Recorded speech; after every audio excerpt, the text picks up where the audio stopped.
is Lanark, Alive in 4 Books, and I thought that the latter half of the title would also be an appropriate title for my can talk today. So as you see, this is the book cover. I couldn't find the exact cover of the book that I read, and also the other covers of the book had some nude pictures, and I figured that would be nice to show on a big screen. So my book is actually 4 separate books in a single novel, and it actually starts with book 3. I put the wrong number.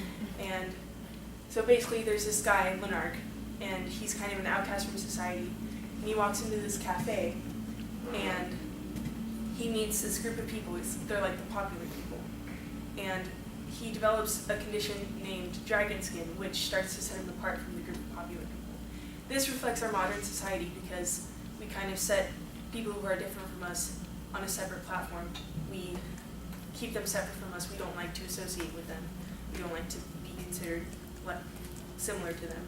So after he meets all these people and he develops this dragon skin, he falls down a hole into like an underground hospital, and these doctors start to cure his dragon skin, and he finds out that the food they've been feeding him is actually the people that are incurable. They're like chopping them up and making them into food.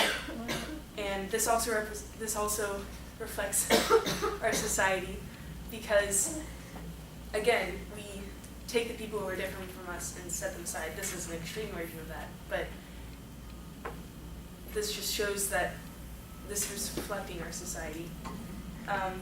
But there is a bright ray of hope in the midst of his depression. He meets a girl named Rima, or he actually met her above ground, but she was part of the popular people. But she also developed dragon skin, fell down the hole. And so in the hospital, she starts to change her demeanor, and she becomes nicer and shows that there's hope for those who are hopelessly involved in the bad things of our society. And they finally escape out of the hospital because they didn't want to eat the people anymore. In the second book, which is actually book 1, it goes back to a different guy named Duncan Thaw in his childhood.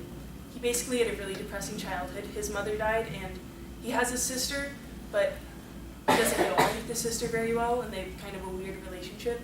And his father falls into depression after his mother dies and isn't really part of their life. And so when he's about 7 or 8, he starts to masturbate.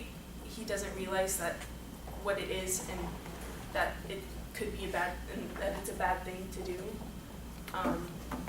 But it becomes part of his identity in that he does it at school once, and it starts to set him apart from the other kids, and they start to bully him. In the third book, which is actually book 2, Duncan Thaw is grown up, and he goes to university. He becomes obsessed with art and drawing and painting, and he's actually commissioned to paint a mural in a church. He constantly changes the mural, and even when everyone else thinks he's finished, all the people who go to the church think he's finished, he refuses to admit that it's finished and is never satisfied with his work.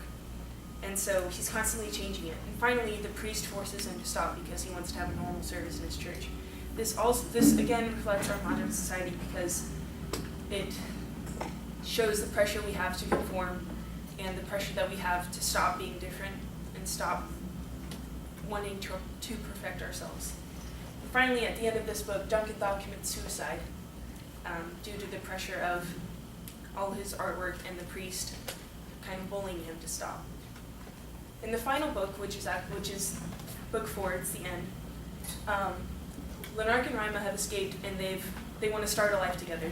Rima becomes pregnant, but she gets hit by a truck, and so Lanark is depressed again, and he accepts his fate.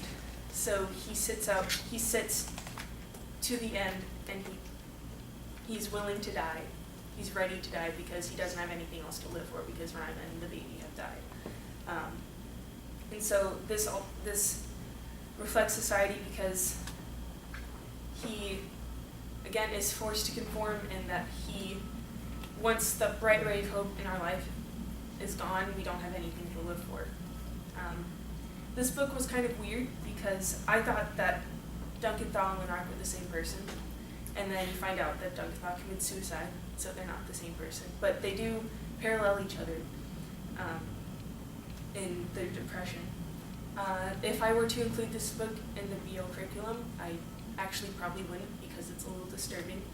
And I just don't think it would be a good book to include because there's so many controversial themes that I don't think that our school would like to be taught in the classroom.